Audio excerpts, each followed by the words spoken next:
जनाबे वाला अज मेरी वीडियो पीटीआई वाले बड़े ही प्यारे भाइयों के वास्ते वे साडा ते इन्हां दा कोई नजरियाती इख्तलाफ नहीं, कोई अकीदे का इख्तलाफ नहीं, सियासी इख्तलाफ है।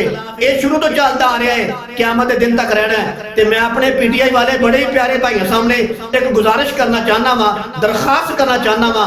मैं मनवाना नहीं चाहता कि मेरी गल मनी जाए, मेरी गल हरफे आखिर नहीं, बिल्कुल बात गलत है।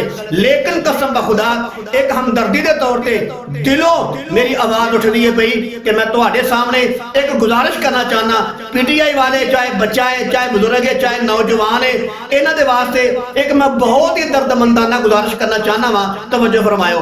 वो गुजारिश है वे कि बाहर बैठे हुए 3-4 मुंडे ने, एक अलाउद्दीन है, एक अबू बकर है ते एक नूरुद्दीन है, एक मुंडा नकाब वाला है। ये एडे बेईमान ते मुनाफिक आदमी ने पाकिस्तान के लोगों के जज्बात नाल खेडदे ने। जिहड़े पीटीआई वाले नौजवान ने, बच्चे ने, जां बुढ़े ने, उन्हां नूं हल्लाशेरी देंदे ने जनाब झुकना नहीं, बिकना नहीं, लिफना नहीं, हथकड़ियां लवा लो, जेलों से टुर जाओ, आवाज बुलंद करो, बगावत करो, फौज के खिलाफ बोलो।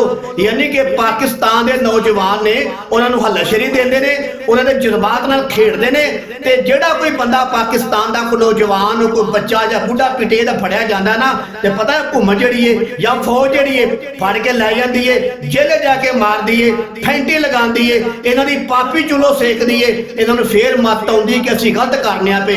ते मैं उन्होंने कहना चाहना वा कि जेड़े बाहर बह के साडे पीटीआई वाले प्यारे भाइयों नूं मरवांदे ने जज्बात नाल खेड के, जज्बात उछाल के, इन्हां बच्चियां नूं ते मुंडियां नूं, नौजवानों नूं मरवांदे ने पे। मैं उन्हां बाहर बैठे हुए 3-4 मुंडियां नूं कहना चाहना वा, अगर तुहाडी जुर्रत है, अगर तुसीं वाकई अपने दिल दे अंदर दर्द रखदे हो पीटीआई दा, तुहाडे दिल दे अंदर वाकई एहसास इस बात दा कि पाकिस्तान च जुल्म हो रहा है, ज्यादतियां हो रही ने, फौज गलत करदी है, पुलिस गलत करदी है, हुक्मरान गलत करते हैं पे, इन्हां खिलाफ आवाज उठानी चाहिए, इन्हां दा मुंह बंद करना चाहिए, इन्हां दे खिलाफ बगावत करनी चाहिए। ते मैं कहना फिर आप ही आओ ना बाहरों, आप ही जी बाहर बह के लोगों के जज्बात नाल खेडदे हो, ये कर दांगे, वो कर दांगे, हुकूमत के खिलाफ गल्लां करदे हो, ते आप ही आओ ना पाकिस्तान ते आके हुकूमत के खिलाफ आवाज भी उठाओ, फौज के खिलाफ आवाज उठाओ, मरियम नवाज के खिलाफ आवाज उठाओ, आके तो खुद अपनी जबान दे नाल ऐ सारे मामले करो। फिर वेखांगा कि तुहाडा की हाल हुंदा है, तुहानूं हुकूमत फड़दी है या नहीं फड़दी। और एक गल करने वाला चाचा जिहड़ा है वह फड़िया गया है, ओहदा सॉफ्टवेयर अपडेट हो गया है, ते तुसीं किस बाग दी मूली हो? तुसीं पाकिस्तान आओ, अगर तुसीं वाकई जियाले हो पीटीआई दे, तुसीं वाकई उन्हां दे मनण वाले हो, तुसीं वाकई कुर्बानियां देण वाले हो, तुसीं वाकई हथकड़ियां बर्दाश्त करने वाले हो, तुसीं वाकई जेलां बर्दाश्त करने वाले हो, तुसीं वाकई अगर मारा बर्दाश्त करने वाले हो, ते पाकिस्तान आओ ते आके फौज के खिलाफ ते हुकूमत के खिलाफ बगावत करो। फिर वेखांगा इंशाअल्लाह अज़ीज़ कि तुहानूं फौज फड़ के खड़ेगी ना, फिर वेखांगा कि तुहानूं लम्बिया पा के तुहाडी पापी चुलो किवें सेकदे ने।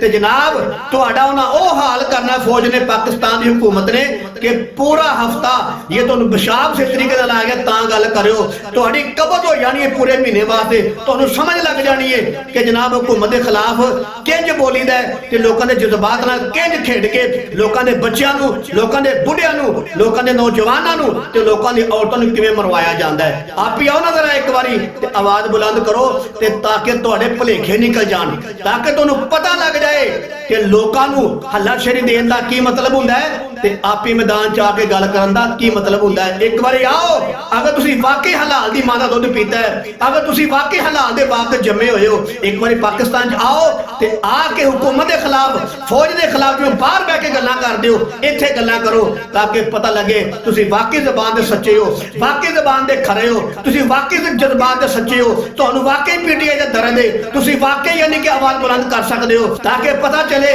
तुसीं किन्ने क पानी चो और तुसीं किन्नी जुर्रत दे मालक हो। आओ हाँ जरा ते मेरे पीटीआई वाले बड़े ही प्यारे वीरां सामने, भाइयां सामने, बुजुर्गां सामने दरखास्त है, ऐ 3-4 बंदे ने अलाउद्दीन, नूरुद्दीन ते अबू बकर ते नकाब वाला, इन्हां दी गल ना मन्नियो, ये बाहर बह के भौंकदे ने पे, खुद ब खुद पाकिस्तान नहीं आउंदे, ਇਹਨਾਂ ਨੂੰ ਪਤਾ ਹੈ ਅਸੀਂ ਪਾਕਿਸਤਾਨ ਆ ਗਏ ਤੇ ਸਾਡਾ ਸਾਫਟਵੇਅਰ ਇੰਜ ਅਪਡੇਟ ਕੀਤਾ ਜਾਣਾ ਹੈ ਕਿ ਤੁਹਾਨੂੰ ਪੂਰਾ ਮਹੀਨਾ ਪਿਸ਼ਾਬ ਕਰਨ ਦੀ ਜਾਂਚ ਭੁੱਲ ਜਾਣੀ ਹੈ। ਤੁਹਾਨੂੰ ਪਤਾ ਲੱਗ ਜਾਣਾ ਹੈ ਕਿ ਫੌਜ ਦੀ ਮਾਰ ਕੀ ਹੁੰਦੀ ਹੈ, ਹਕੂਮਤ ਦੀ ਪਕੜ ਕੀ ਹੁੰਦੀ ਹੈ। ਹਕੂਮਤ ਹੀ ਹੁੰਦੀ ਹੈ। ਅਗਰ ਤੁਹਾਡੇ ਅੰਦਰ ਤਾਕਤ ਹੈ ਵੇ, ਕੋਈ ਜੱਥਾ ਹੈ ਵੇ, ਕੋਈ ਜਮਾਤ ਤੁਹਾਡੇ ਨਾਲ ਮਜ਼ਬੂਤ ਹੈ ਵੇ, ਫੇਰ ਤੇ ਆਵਾਜ਼ ਬੁਲੰਦ ਕਰ ਲਵੋ। ਅਗਰ ਤਨੇ ਤਨਹਾ ਇਕੱਲੇ ਹੋ ਤੇ ਤੁਹਾਡੀ ਬੜੀ ਮਿਹਰਬਾਨੀ। ਹਕੂਮਤ ਹੀ ਹੁੰਦੀ ਹੈ, ਤਾਕਤ ਹੀ ਹੁੰਦੀ ਹੈ। ਏਡੀ ਵੱਡੀ ਤਾਕਤ ਦਾ ਇਕੱਲਿਆਂ ਮੁਕਾਬਲਾ ਨਹੀਂ ਕੀਤਾ ਜਾ ਸਕਦਾ ਤੇ ਤੁਹਾਡੀ ਬੜੀ ਮਿਹਰਬਾਨੀ।